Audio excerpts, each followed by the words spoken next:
Now, today we are going to discuss the few things related to the another protocol, which is known as synchrophasor based protocol. So it is a protocol known as IEEE C37.118. So it is the protocol which is used for communication among synchrophasor devices.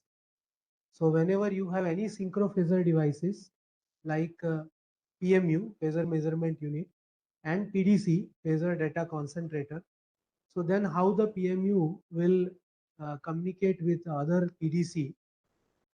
So that related to that and how you can or we can do the attack on this data which is or packets which is transferred by the PMU to the PDC. Higher, it is of course hierarchical level. So one has to know the hierarchy of the PMU devices. So we will discuss this thing in today's session. Uh, and later on, we will also discuss the just the comparison of the three protocols which are important. Uh, Professor Sidhu has already given the highlights of the IEC 61850. So we will see how IEC 61850, what are the main characteristics. He has covered, so I am not going to cover it. Then we have the another protocol, which is DNP3 protocol, which is widely used for SCADA systems. And we do have the third one protocol, which is IEEE C37.118, which is used for synchrophasor devices. So we know that the government has the planning or government has already planned. They have already installed several PMUs, right, in our country under the scheme. I think URTDCM, that scheme government has run. And based on that, now the till now, if we consider we the whatever PMUs we have installed, I think more than 1500 PMUs we have installed in our country. But these PMUs are not using for any, let's say, what we can say, any detection part or any other part. It is just simply remain ideal that okay, you can have the PMU and they are taking the data. That's all. These PMUs are not used for any decision making, right? Still, in our country, all the decisions that is to be taken based on SCADA based systems only, right? However, obviously, maybe within as the time progresses, in upcoming 4 years, the decision making that will be done based on PMUs also, right? Because that is obvious. Because if you have PMUs, we know that it's a, data rate and all other benefits are there compared to the SCADA system. So this also we will just see the in one slide what are the important differences between this among these three protocols: DNP3, 61850, and the this one synchrophasor protocols, that is IEEE C37.118, right? So that also we will discuss. And after that, depending upon the time, we will also discuss what are the different types of attacks that can be done on this synchrophasor stream of packets. So when any PMU sends data to PDC, then what are the different types of attack can be done, right? And what are the impacts of that? How we can, let's say, avoid or how we can mitigate those things. So that also we will discuss, right? And whenever the mitigation part comes, right, of course, for 61850, maybe client server communication, or for others, as Professor Sidhu indicated, that we can use the cryptography, right? That means we can use either public private key or maybe digital certificates or any other. But again, the major issue with all those cryptography is that it is going to add time delay, right? And nobody is going to talk about time delay, right? Why? See, you know that cryptography has been invented for long time, right? 2 decades ago or 3 decades ago. But still, uh, uh, I did not find any papers, or I did not even see the manufacturer who has used cryptography in our power system applications, especially time critical applications, right? Where you have to use only the one or two layers. You have to bypass the other layers to have the faster responses, to get the faster responses. So there, the only whenever you have cryptography, obviously you have a time delay. It is similar to we have studied at undergrads. We are using filters, right? Maybe active filter, passive filters. We are using to remove the unwanted noises or harmonics and so on. But again, whenever you add filters, there is a time delay, right? Delay is there, of course. There are other issues are also there. Whenever you add delay, whatever phasor data you are calculated, the angles of phasor data that is changed, and so many other things are there, right? But major issue with filters are they are going to add time delay. And whenever whatever filter you have, uh, let's say you take very fast filters, right? Then also there is an addition of the delay of, let's say, around half cycle delay, right? Maybe 8 to 10 millisecond delay. Now when you are taking decisions in one cycle, let's say differential relay, right? For transformer or some other applications, DC microgrid, where you need a very fast response in 4 milliseconds, 6 milliseconds, compared to our AC system, where you can have the time, let's say, up to fault clearing time may go up to 3 cycle, 4 cycles, like that, right? One cycle relay time, and again 2.5 to 3.5 cycle your breaker time. So this is there, but as soon as you add filters, there is a time delay. So there is a paper, right? How much time delay that is to be added when you use filters.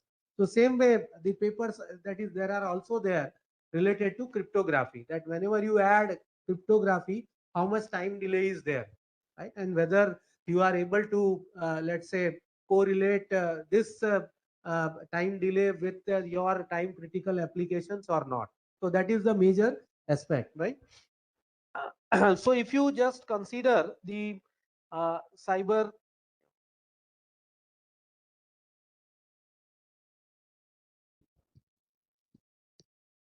okay, I will change from here. I think it is not working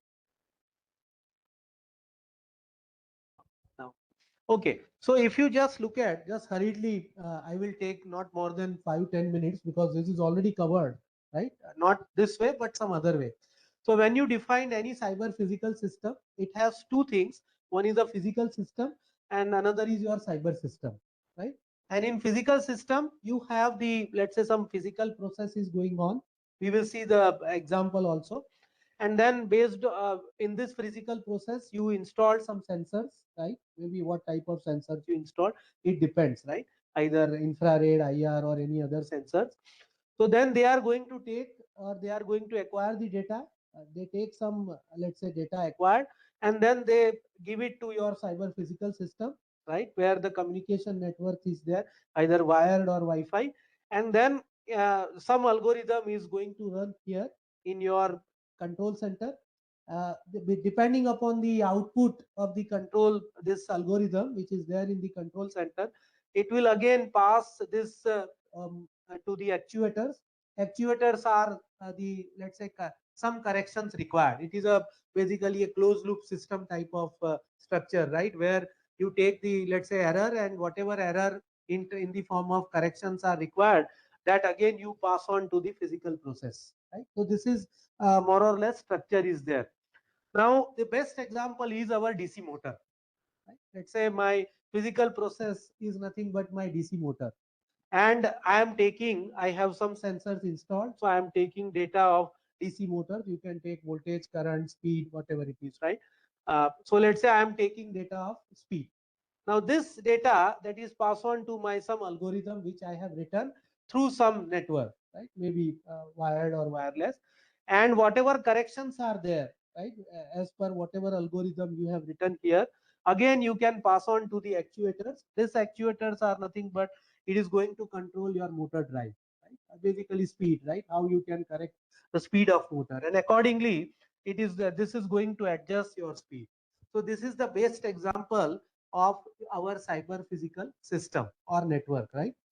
The second example you can also consider regarding the traffic control. So physical process here is the vehicles which are moving on the road. and the sensors are the whatever cameras they are going to capture the data, right, related to traffic density and other parameters, and they are going to acquire this data and they are going to pass it to the traffic management software, right, which usually run from backend side, and then again from whatever the output you obtain from here, you pass on to the actuators. So actuators are your lights, again same thing, whether I want to increase the, let's say, the stopping time from 1 minute to 2 minutes, so that I can control the traffic density and so on, right?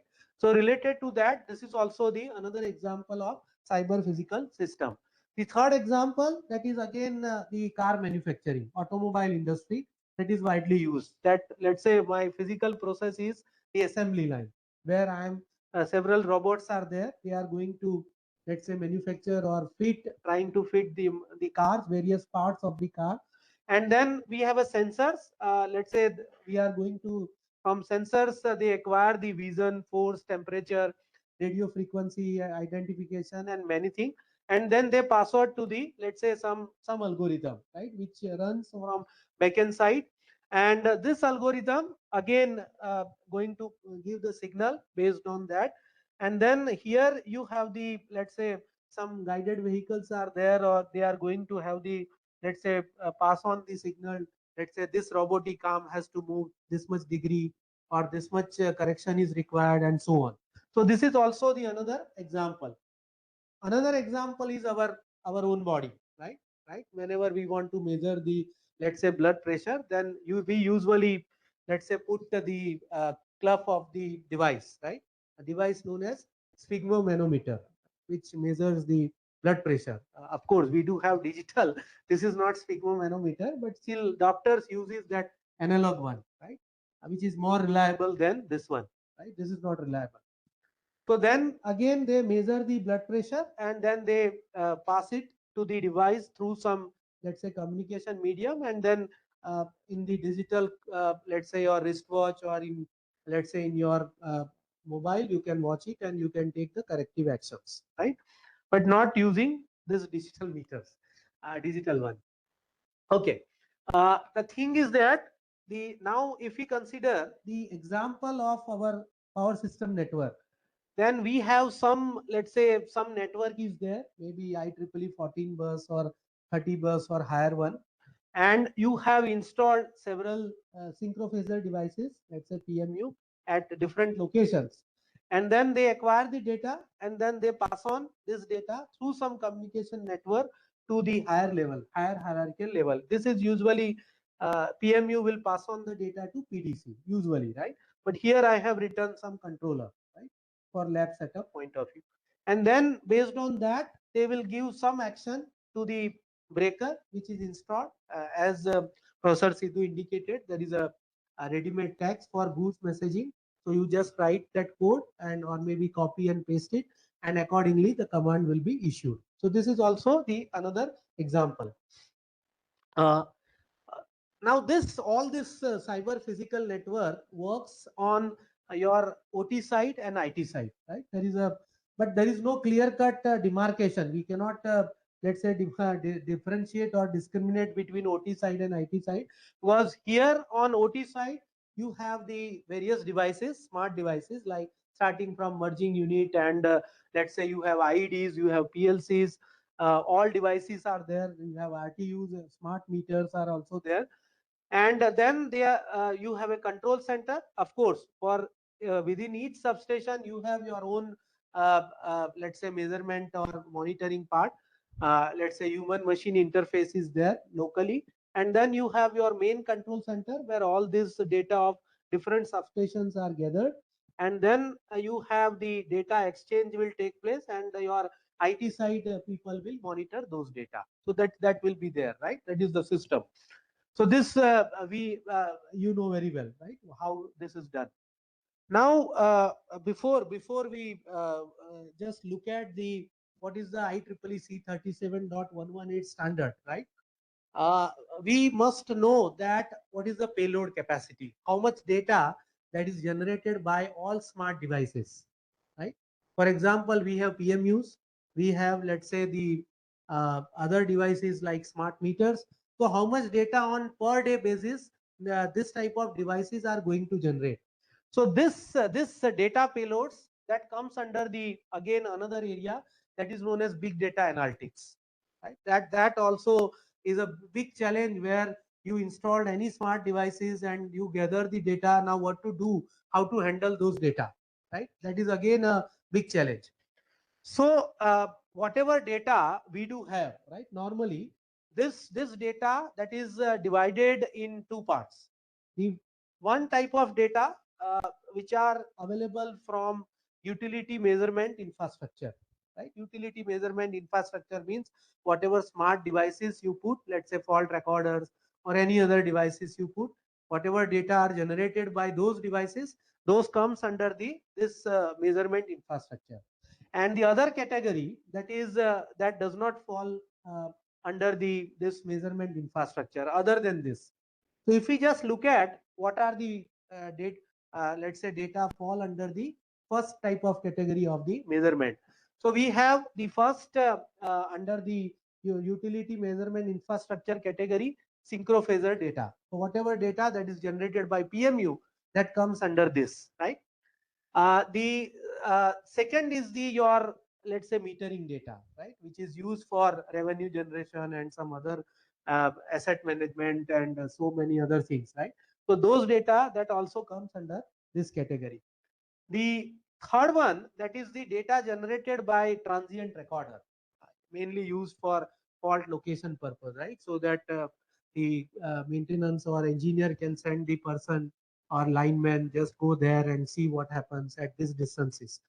Fairly accurate to be, I think, 300 meter or maybe 1 or 2 kilometers, right? I think utility people can tell better. But usual accuracy is, I think, 500 meter to 1 kilometer, right? That is what they have claimed. The other data, that is the data related to asset management, right? That those data are also there. Those are generated.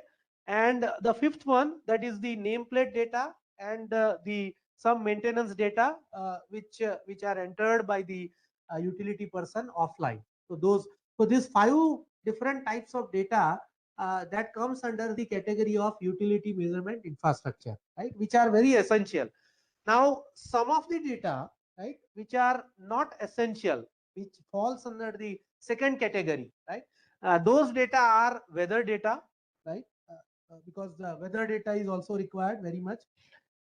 Geographical information system data, GIS data, lightning detection network data. I don't know whether we are, let's say, considering utility in our countries, not considering this data. I don't know. Maybe I may be corrected. Landscape and vegetation data, these are also there, and electricity market data. So this five, again, these 5 categories of data, they do not fall under the utility measurement infrastructure, but still they are there and they are going to, let's say, generate huge amount of data, right? So if you just and now how to deal with this data? So obviously, with both the categories of data, we need a correlation of data in time and space, both. This is very important, right? How to store, once you store, how to handle those data. Let's say, for example, you are storing all this data, right? Now sometimes maybe for post-mortem analysis you need some category of data. Now how to find out, right? It is similar to, let's say, you are doing PhD and you are working in some area. When you type something in Google, you will find 300, 400 papers. Now, how to, let's say, segregate those things? So same way, this is also another big problem, right, for utility. So you have to correlate the data in time and space both, and then you have to then provide unified and generalized modeling. So there are certain methods in this also, like data mining and so on. So you have to use those methods. Now, the problem with this data, all this what we discussed, 2 categories of data, they have the problems like 3 V's. Right? V for victory. So the first V, that comes under the large volume of data, right? The data generated, right? What quantity of data they are collected, right, by the PMU or some other devices. So they generate in terms of gigabytes, sometimes terabyte also. That is there. The second V comes under the velocity, right? Velocity means the at what rate those data are captured, samples per second value, right? So this is also very important. The first one, that is the volume of data, how much data you are gathering, and second, the rate at which those data are collected. Because if you have meters, then the rate at which data are collected by meters, smart meters, and if you have PMU, then the rate at which data are collected, both are different, both are not same, right? So this is also another thing. And third, variety, right? Let's say I am acquiring weather data, right? Then those data comes or some other data, GIS or some other data, then those data comes from, let's say, seismic data I am acquiring, right? Though we are not acquiring in our country, but some other countries they are doing. So then you this the format of the first category of data, right? All those PMU, meters, and format of second category of data, both are different. Some type of data they generate images, right? And some type of data they generate some files, right? Whatever we will see later on. So if you just combine this, then this is just, I have given the overview, right? How much data that is generated. So if you consider these smart meters, let's say I am considering 0.5 million devices we have installed, right? So then they are going to generate 120 GB data per day. If you acquire, if this meter acquires, collect the data at a rate interval of 5 to 15 minutes, right? If it is higher, then again this will be different, right? This is just an overview. If I have synchrophasor devices, PMU, then 100 devices, 100 PMUs can collect data 2.5 GB per day, right? So they can collect 2.5 GB phasor data per day if you have, let's say, 240 samples per second. If you have other, let's say 120 or some other, then this value may be different, right? Same way, if I have GIS or GPS data, some additional layers are required to collect those data, because format of this and format of this two are entirely different. And let's say we have a uh, uh, accuracy of GIS and GPS data that is in terms of nanosecond. Usually it is. Weather data, again, let's say if you have radar system, it can generate over 50 GB data per day. And this we are collecting at an interval of 1 to 10 minutes, right? And seismic data, of course, 200 GB of raw images per day they generate with an interval, assuming that they are collected at point not 1 to 100 samples per second, right? So this is just an overview. Now you think every day, if I have more than 1500 PMUs, then how much data they are going to generate, right? If I have meters, of course, this is very small numbers in meters, right? In our country. So we have many more meters, right? In terms of millions or maybe billions. So then how much data they are going to generate, how we are going to handle those data.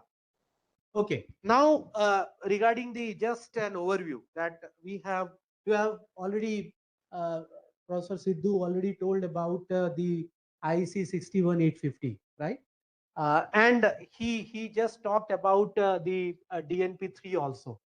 So if we just compare, right, this DNP3, right, with different colors, let's say C37.118, that is for your PMU to PDC, and of course your 61850, then what are the comparison, how we can compare, right, these things.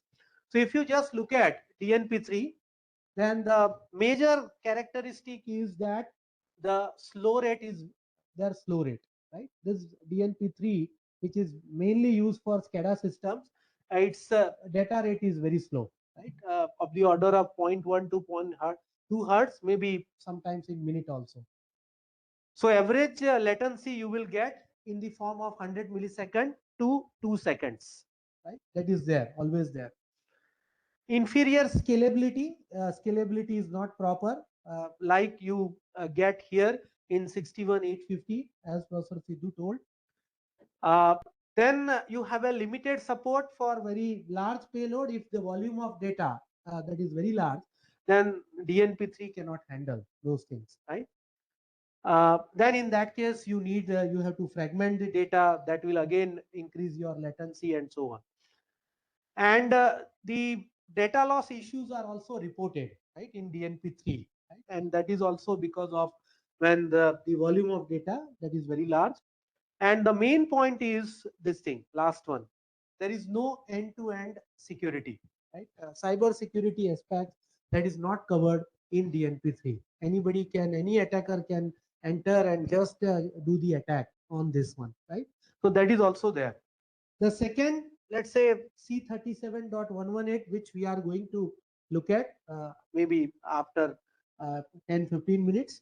So there the latency time you see that is 2 to 5 milliseconds, where the earlier case it was very high, right? Scalability challenge is still, this is also going to face the scalability issue when the large volume of data are there. And why large volume? I told you earlier slide, right? That how much data that is generated by each smart devices. So that is there. So that's why this large volume of data that plays an important role. And then this standard is not able to handle large and diversified data set. Large and diversified means the entire let's say their form of in which their data are collected, those are different, right? Images and like that. Again, cyber security issues are still there in this C37.118. This standard has not covered anything about cyber security issue, right? So you can have any type of attack on this. One can do those type of attacks also. And last one, which is already covered, right, by Professor Sidhu, that is 61850. This is usually effective for local area networks, right, within the substation. Usually 61850 is not used between two substations which are very far, usually, right? This is the normal practice which is followed by most of the developed countries. Of course, in our country we do have, right? We are using this thing. Again, this also faces an issue with when the data volume of the data that is very large, right? And average latency you will get 3 to 4 milliseconds, similar to this one, right? C37.118. So both are comparable, but still you have the cyber security issues are still there.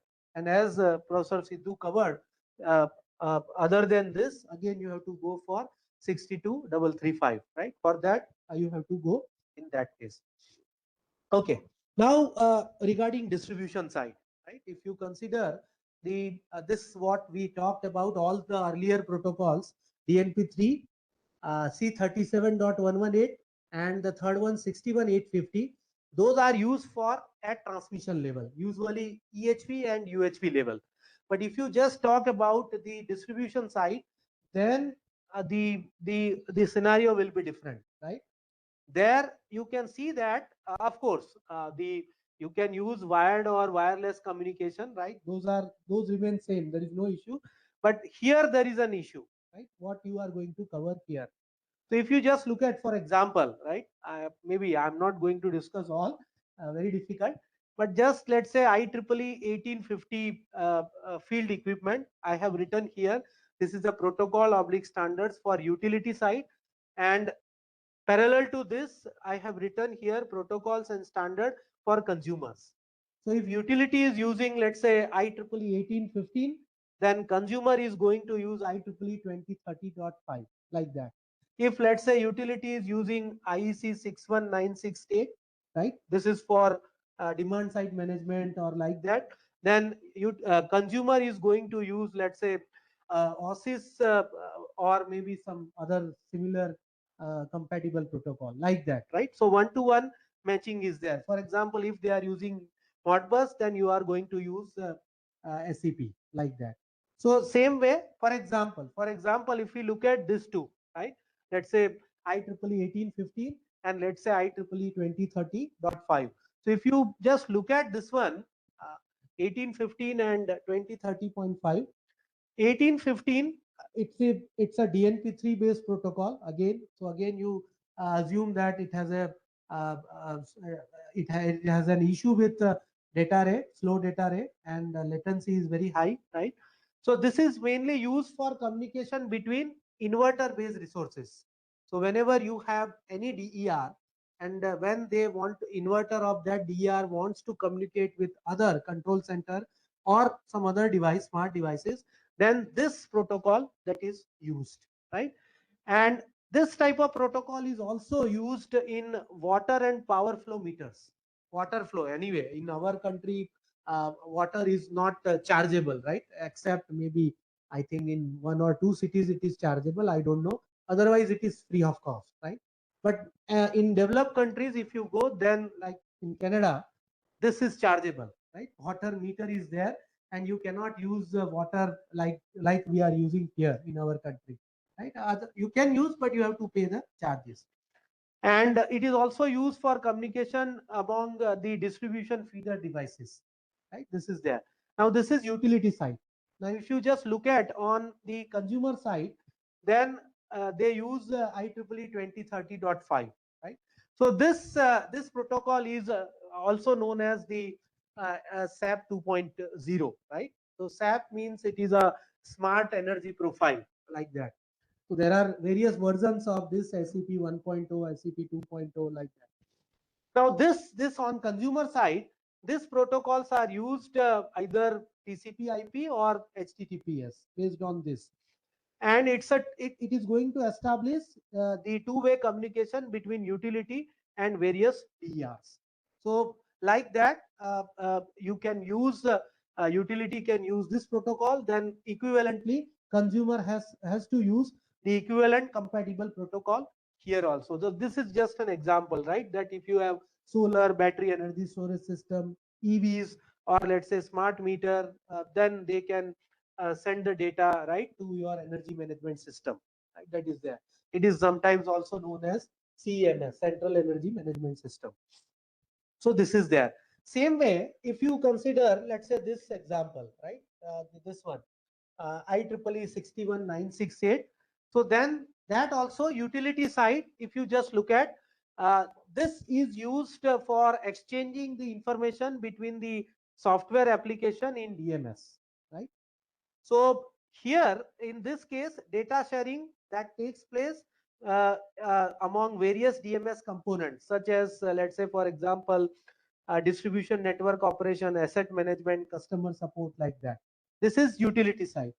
And the consumer side, you see the communication of this is related to the energy market, right? That what is, let's say for example, what is the price, what is the reliability, what is the emergency alerts, all those things, and all are based on this XML vocabularies. XML is nothing but your extended markup language, right? So they give you the vocabularies, and based on that, these different parameters they are going to monitor or observe. So like that. So same way here, distribution side, different this utility side, different protocols are there, and equivalently you have the protocols. Like for example, if you use 61850, whatever Professor Sidhu discussed, you can use at distribution level also. Then equivalently, consumer has to use the equivalent compatible protocol. For example, open, let's say advanced demand response type of protocol, they have to use it. So this is also the again the another protocol which is developed by the US. It is US based protocol. Same way for metering purpose also, utility can use this protocol, and the consumer side you can use this protocol. Okay, so I am not going to discuss now. This is important.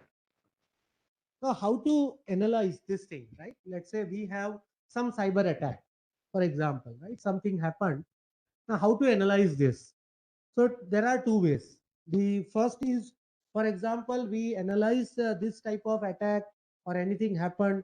So what we do is we just develop some prototype in lab, we test it, and then we deploy it in the real time. That is one of the way, right? How it is working in the other countries. So if I want to do that, right, then again I gave you the example of cyber physical system, which contains physical and the cyber system, two part. Now in physical system, for example, whenever you have any physical process, if you want to, let's say, develop some prototype in lab, then you need something, right? Let's say, for example, some software, some emulator, or some simulator, right? That is required, real-time simulator. So you can use any of this. Let's say RSCAD, which is RTDS, then PSCAD, DSpace, SpeedGoat, Simulink, LabVIEW, anything you can use it, right? And then as a sensor, collecting, let's say, the data. For example, let's say you want to collect data of IEDs, maybe you want to collect data from PMUs, you want to use GPS, CTPT, then you can use any of the, let's say, any of the devices, right? Manufactured by SEL, GE, ABB, Siemens, or anything, right? Usually in our country, we will go for the GE only, right? Because it is cheaper. Usually it comes L1, right? SEL never comes L1. Uh, am I right? Yeah. So this is ABB now. ABB is diversified now. ABB is not there. ABB is dealing only with motors. Motor part, motor division part is there. Now it is dealt with Hitachi. But Hitachi issue is that there is no after sales and support. It is very poor.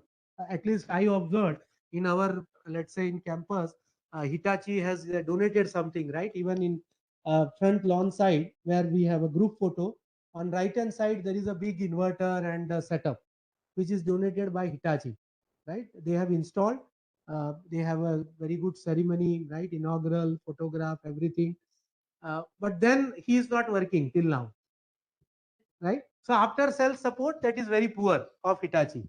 Right? That is, even they install data center also. Whatever they have installed here, all the data that will go in some center where they have given some, donated some RTUs and so many things. But now they are not working. Right? One card is not working, and they said uh, we are sending, and I think it has passed more than 2 years. Still, we are waiting for the cards. So that's why GE usually is there, but SEL is a good product, right? If there is no issue of cost, then you can go for SEL. Okay. Now, regarding the other side, right? Cyber side. So here, when the real-time exchanges that will take place, communication side, you can use several things, right? Several ways, like NetSIM. We have already, he has given the right the demo. What is the capability of NetSIM and all? You can use OM Net Plus or NS3. Many things you can use. And then at control center, where you develop your algorithm, write your algorithm, you can use MATLAB, Simulink, RTEC, Python, C++, or FPGA boards, or any controller, DSP based or anything, right? So there you can develop your algorithm, and then again you can, through some medium, you can pass it to actuators, and you can control your physical process. So this is what usually we need to do in laboratory. Once this is done, then you can deploy it in actual field, right? That is there. So now if I want to do this thing, right, all the process, two process in physical part and two processes in the cyber system part, then I need few things, right? Few important points I need to remember. The one is the synchronization, right? That means there is a continuous, you have to maintain the coherence between the continuous and discrete simulators. This is there, right? Of course, synchronization is also required when your PMU deals with PDC, right? But PMU usually uses GPS clock, so there won't be such type of issues. Scalability is also there because you have to handle large volume of data, so that is there, right?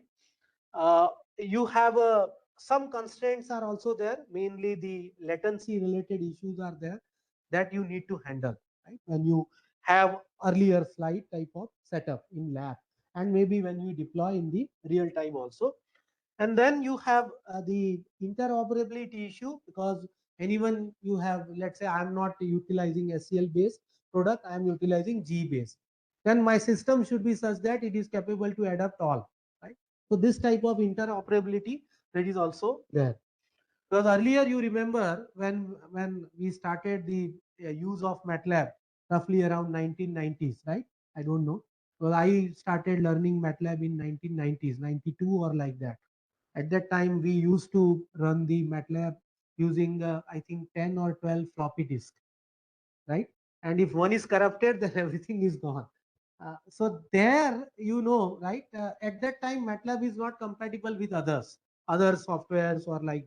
But now MATLAB, it is compatible with OpenRT or now RTDS. RTDS has latest version Nova Core, so it is compatible with all, right?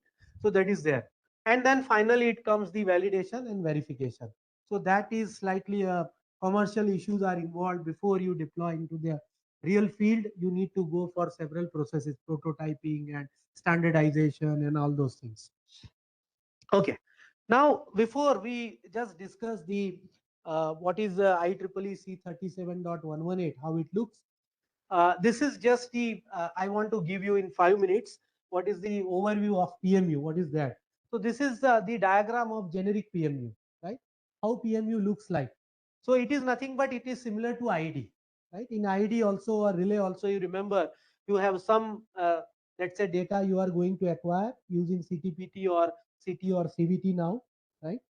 Then you have isolation circuit and signal conditioning circuit where you want proper isolation, surge protection, and then you do the all the signaling part, right? Let's say sample and hold and conversion from analog signal to digital signals, and then you give it to some processor, any kind of processor, right? And this processor is connected with some communication device. And of course, this processor is also connected with local, let's say some oscillator block is there.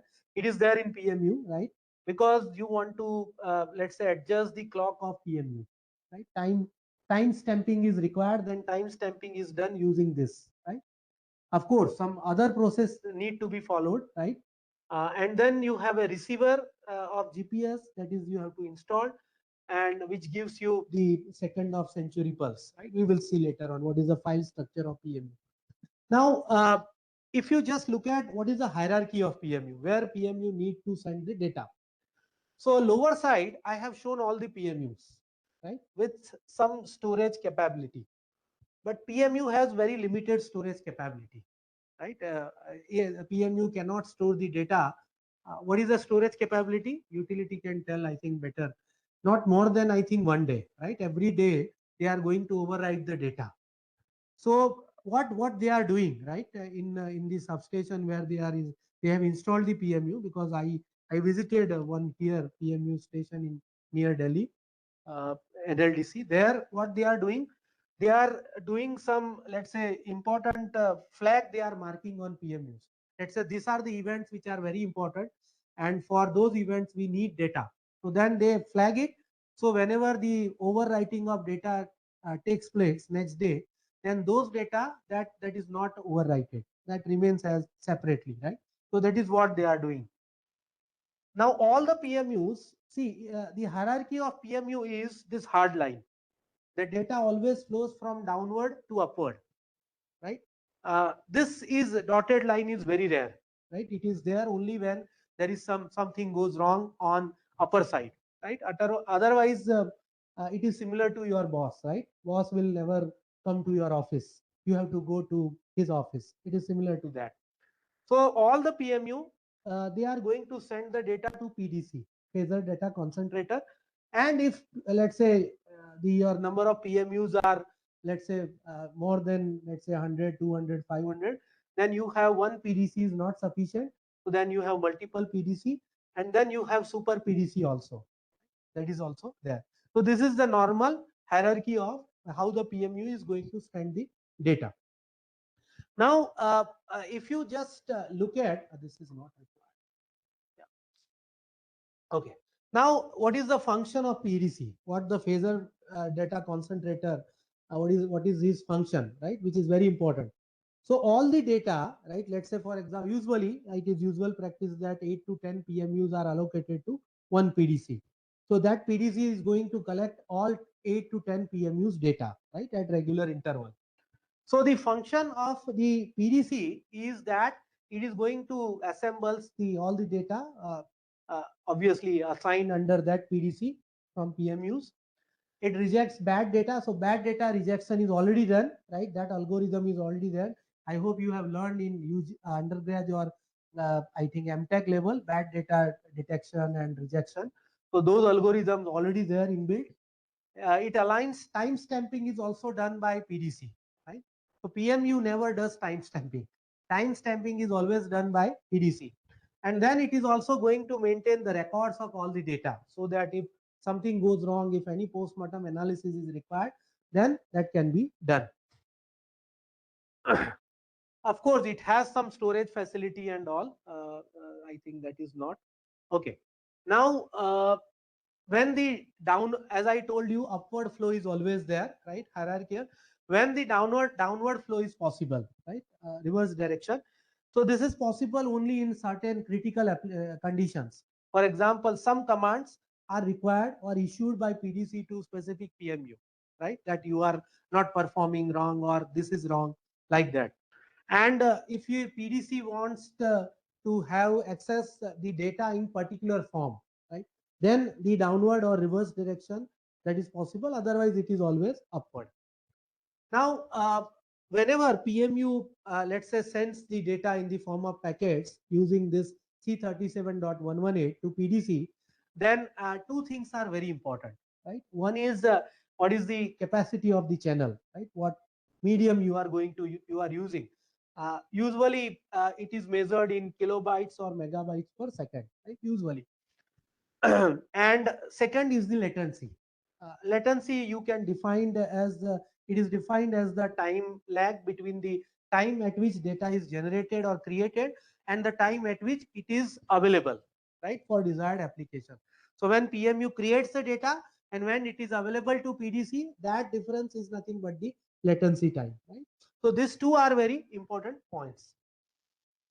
And of course, I think most of the utility they use fiber optic links because of these three main advantages. I'm not going to discuss this thing, assuming that this is very known.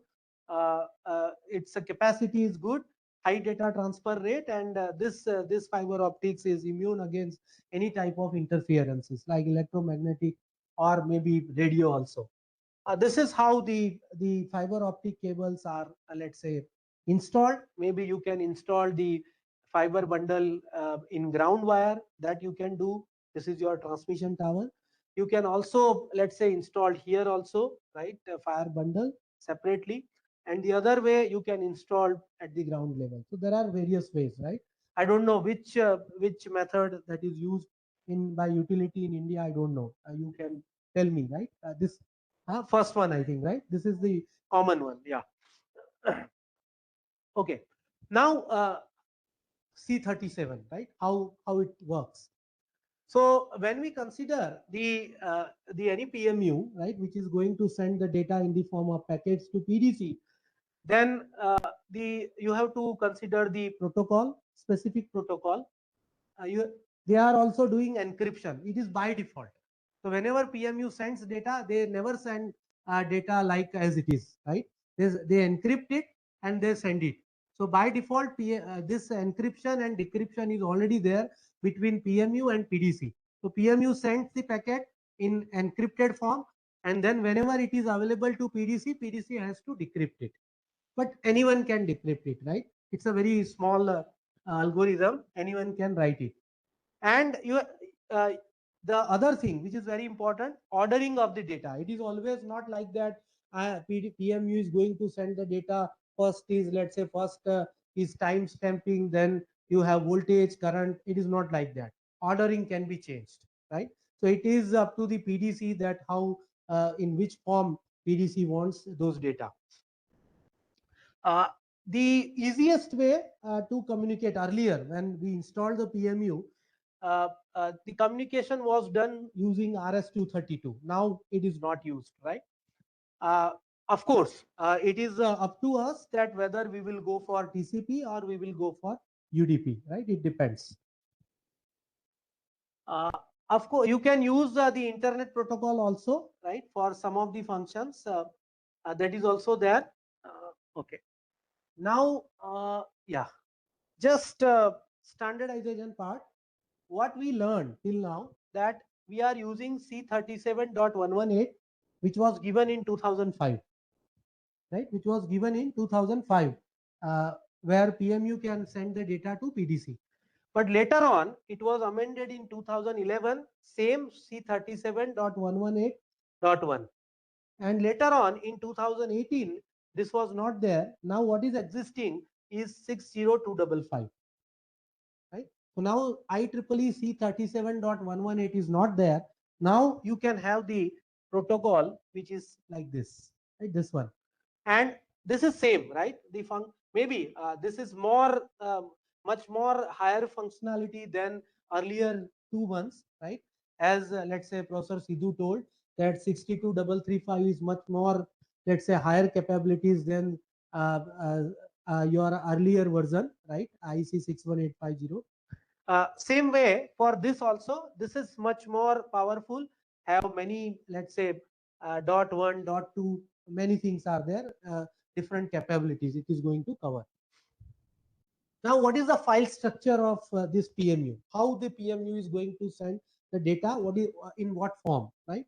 So this is very important, right? So the file structure of all synchrophaser devices, PMU or PDC, that is based on this file, ComTrade file, right? This is sure.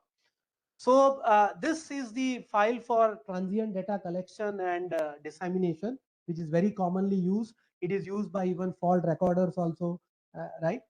So this is the file format, and if you just look at this format also, there is also a history, right? Earlier, this C37 was initially it was given by 1991.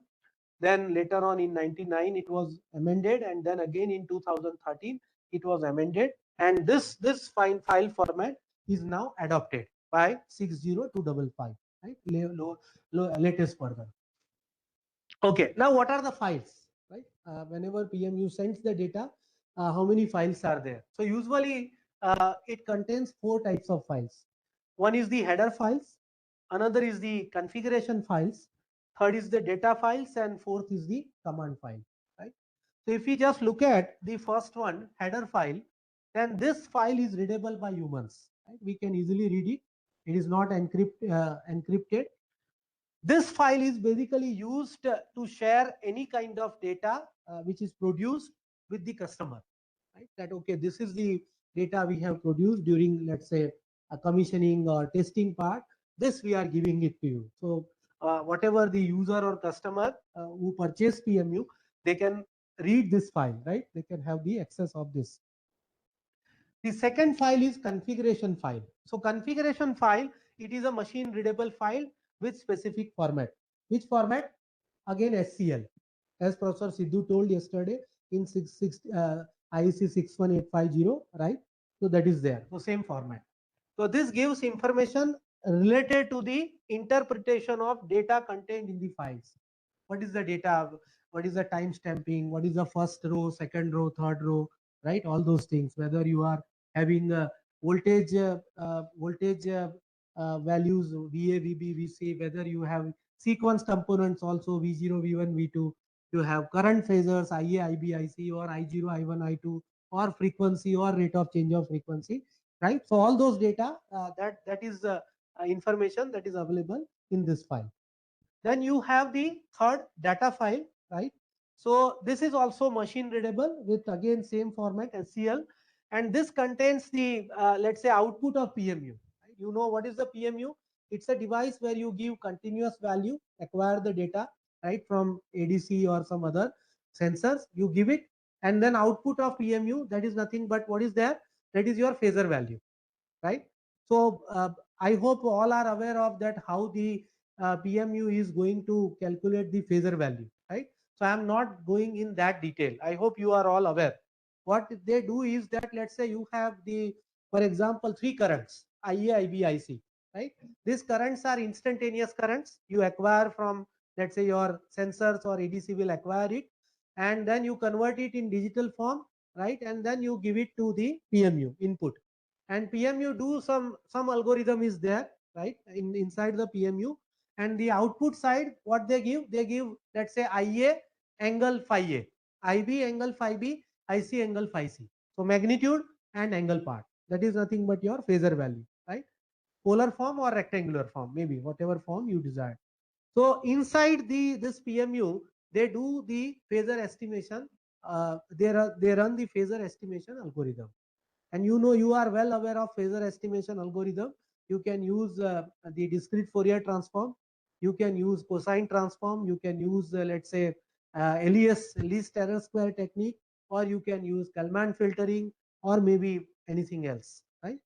So these are the main four techniques which are used for phasor estimation. Each has certain advantages and the disadvantages, right? So this is what they are using, right? And whenever you use any of the technique, each technique has its own advantages and disadvantages. Actually, in PMU, they use the recursive DFT, right? So that the memory allocation, you can have save the memory and computation time. So that is what they are using inside the PMU. And fourth one is the command file that is contained by the PMU, and this is the file which is used by the PDC. So when PMU communicates with PDC, it is this communication is done to the command file. So if you just look at what is the file structure of PMU, then this is the file structure of PMU, right? Where you can see that the first this thing contains the synchronization command, and this is of the, I think, 2 bytes, right, in size. And the after that you have the frame size and the ID code.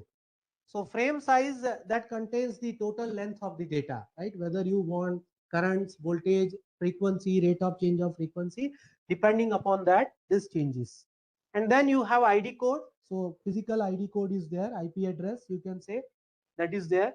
And then here in, sorry, this is fifth, fourth and fifth, you have the SOC and the other two fraction of second. So this is the SOC and fraction of second. These two files are there. It is second of century and fraction of second. That is also the data given. Here you have the actual data, right, which is there. PMU wants to send it. And then there is another file known as checksum. So now what is checksum? So checksum is that, let's say for example, your PMU has calculated the phasor value of currents, for example, right? Three currents, IA, IB, IC, magnitude and angle, that is calculated by PMUs. Now, whenever this checksum is a specific type of format, whenever now how this PMU is going to calculate your magnitude and angle of three currents, so they take some data, right? Obviously, one cycle data is required. Uh, Instantaneous values of currents are required, all the three currents for one cycle, right? Let's say. So one cycle, 20 millisecond, even I think 2 or n plus 2, where n is the number of samples in a cycle. So that much data is required for calculation of the phasor value. So whenever now anybody can, let's say when you acquire this one cycle data, right, it's a continuous data, instantaneous values, anybody can temper those data.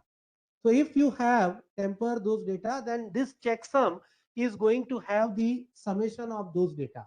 And if the summation is within certain limit, then and then this is going, whatever data that is to be there, that is the correct one, correct data. Otherwise, if that is not within the limit, then they understand, this device will understand that, okay, this is not, someone has done something, and this is not the correct way, right? So this is by default, it is there inside the PMU, right? It is already there.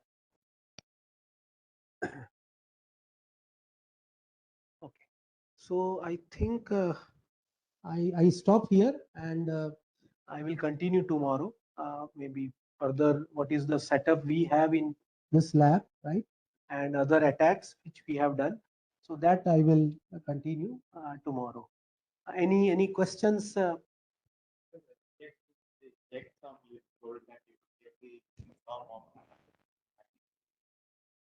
That I will cover later on. I will cover, right? That I will cover with example. Right? Initial slides, you have mentioned like sensors and actuators were calculating that active value. So what are the digital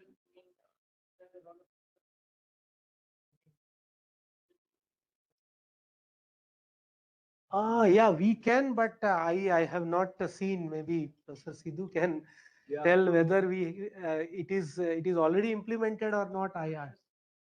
No, paper it is there. Paper you can find it, but physical I don't know whether it is implemented or not. Yeah, PMU by itself doesn't have any cybersecurity included. Yeah. But tomorrow I'm going to show you a PMU message which will include the cybersecurity. So it's not inherent in a PMU message. You have to do it outside. So he's telling that whether blockchain type of technology can be Or digital. yeah. So blockchain can be used, right? But is it used currently? No. I don't know. Papers are there. Yeah, research papers. Based Papers are there, but I don't know whether it is physically implemented or used. Okay, I thought you were asking whether cybersecurity is inherently included in this. No. Few that I told you, only encryption and decryption is there. That's all. Otherwise, and the checksum, but checksum also you can manipulate. It is not big deal, right? You can write the code and you can manipulate it. So there is no inherent security exist in this protocol standards also. C37.1. Yeah, see, when these standards were developed, this was started many years back. Yes, 1991. Yeah, in 1990. And I think you were there in the committee at that time. There was no thinking about cybersecurity, right? So because data wasn't that much available and it wasn't in that much quantity, and actually attacks were not happening. Cyber criminals were born out. So it's the